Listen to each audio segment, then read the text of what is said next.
Just been handed the role of a company director. Exciting, right? Power, responsibility, decisions that affect hundreds, maybe thousands, of people. But here's the reality: one wrong move, one ignored rule, and it could lead to legal trouble, personal liability, or even damage your career. Today, we're going to break down director duties in a way that sticks, showing you how to handle real-life scenarios and exam questions with confidence, so you can tackle ACCA law with ease. First things first, directors aren't just office decision-makers. They are legally responsible for guiding the company, but they also have a fiduciary duty, which means acting honestly, fairly, and in the best interest of the company. Think of it like steering a ship. You can't suddenly change direction just because you prefer a scenic route. You must navigate the ship safely, considering the crew, cargo, and the destination. That's the law's expectation. The first major duty is acting within powers. Directors must use the authority given to them in the company's constitution. No more, no less. For example, if your company allows you to invest in property, you can't decide to spend company funds on a personal luxury yacht.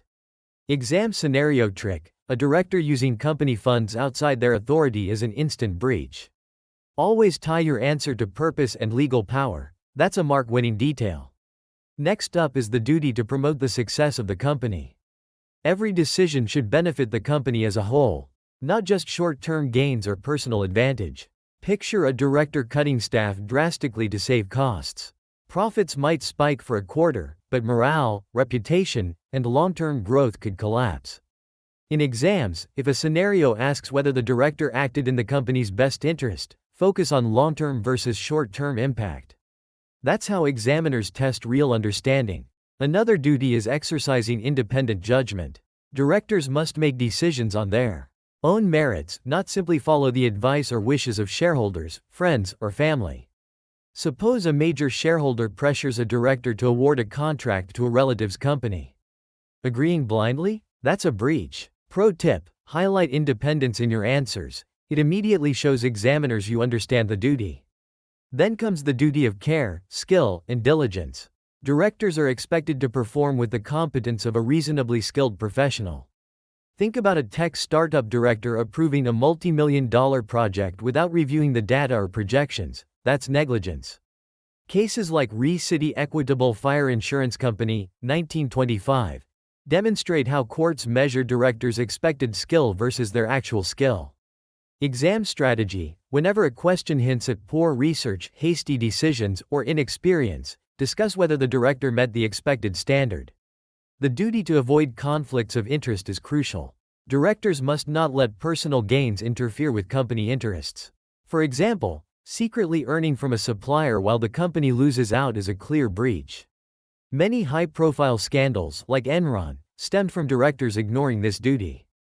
Exam tip: always identify potential conflicts, even subtle ones. Marking conflict of interest explicitly often secures extra points. There's also the duty not to accept benefits from third parties. Bribes, gifts, or side deals that could influence decisions are forbidden. Imagine a contractor offering an all-expenses-paid vacation in exchange for a contract, illegal and a direct breach. Scenario-based questions often disguise these situations. So spotting perks, gifts, or personal advantages is a key exam tactic. Finally, directors must declare interests in proposed transactions. Transparency is everything. If a director is involved in a contract, they must disclose it to the board. Suppose a director secretly owns shares in a company the board plans to deal with. Failure to disclose is a breach. In exams, always mention disclosure, even if the director believes the interest is minor. That attention to detail scores marks. Here's a story to make it relatable. Emma, a director at a mid-sized company, is offered a personal commission to award a contract to a supplier she owns. She thinks it's harmless, but she discloses it to the board and refuses the deal. By acting transparently, she avoids legal trouble and keeps her professional reputation intact. Exactly the mindset ACCA examiners want you to show. Now, for exam strategies, ACCA questions often present complex scenarios. Follow this approach. First, identify which duty is involved. Second, check if it was breached. Third, link consequences to the company or director. And finally, reference a case if relevant. Regal, Hastings, v. Gulliver, 1942, for conflict of interest. Re City Equitable Fire Insurance Company, 1925, for care and diligence. Using this structured method ensures clarity and high marks. To sum up, directors have multiple duties. Act within powers, promote company success, exercise independent judgment, avoid conflicts, declare interests, act with care and skill, and avoid third-party benefits. Breaching even one can have serious consequences. For ACCA exams, using stories, real-life examples, and case references makes the duties stick in your mind and improves your answer quality. So here's your takeaway: don't just memorize. Think through scenarios like a director, spot risks, evaluate decisions, and connect duties to outcomes.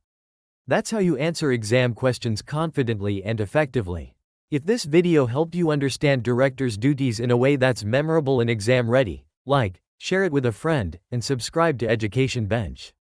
The next episode will cover liabilities of directors, another exam-critical topic that will take your understanding to the next level. Remember, learning law isn't about rote memorization, it's about applying logic, spotting traps, and thinking like a professional.